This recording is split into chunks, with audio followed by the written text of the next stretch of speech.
কেমন হয়েছে বলুন তো? বাজারে আম উঠবে আর আমের টক মিষ্টি আচার হবে না, তা কি হয়? তো চলুন বানিয়ে নেওয়া যাক। তো প্রথমে একটু শুকনো খোলায় মেথি, মৌরি, গোটা ধনে, শুকনো লঙ্কা একটু ভেজে গুঁড়ো করে নেব। এরপরে এখানে 1 কেজি মতো আম আমি কেটে নুন হলুদ মাখিয়ে একদিন রোদে দিয়ে দিয়েছিলাম। তারপরে তেলের মধ্যে 2টো শুকনো লঙ্কা দিয়ে আমগুলো তুলে দিয়ে একটু নাড়াচাড়া করে 600 গ্রাম চিনি দিয়ে দিয়েছিলাম। চিনিটা দিয়ে একটু নেড়ে নিয়ে 3-4 চামচ একটু জল দিয়ে দেবো। অল্প করে জল দিয়ে ঢাকা দিয়ে দিলে চিনিগুলোও গলে যাবে। দেখুন চিনি গলে ফুটে উঠেছে। এরপরে আমগুলো কম আঁচে জাল করে নিতে হবে। আমটা একটু নরম হয়ে এসছে।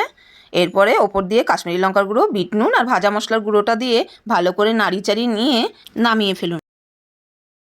রেডি হয়ে গেল টক মিষ্টি আমের আচার। এইরকমভাবে রেখে দিন 12 ঘন্টা। সকালবেলা দেখুন কি সুন্দর হয়ে গেছে, আমগুলো একদম জুসি হয়ে গেছে। এবারে একটা কাচের বয়ামে ভরে রেখে দিন। 2-3 মাস খুব ভালো থাকবে। তবে আমাদের বাড়িতে সবাই এত পছন্দ করে এই আমের আচারটা যে 2-3 সপ্তাহও যায় না। আপনাদের কার কার এরকম আমের টক মিষ্টি আচার পছন্দ কমেন্ট করে অবশ্যই জানাবেন। ভিডিওটি ভালো লাগলে আমাদের চ্যানেলটিকে লাইক ও সাবস্ক্রাইব করে দেবেন।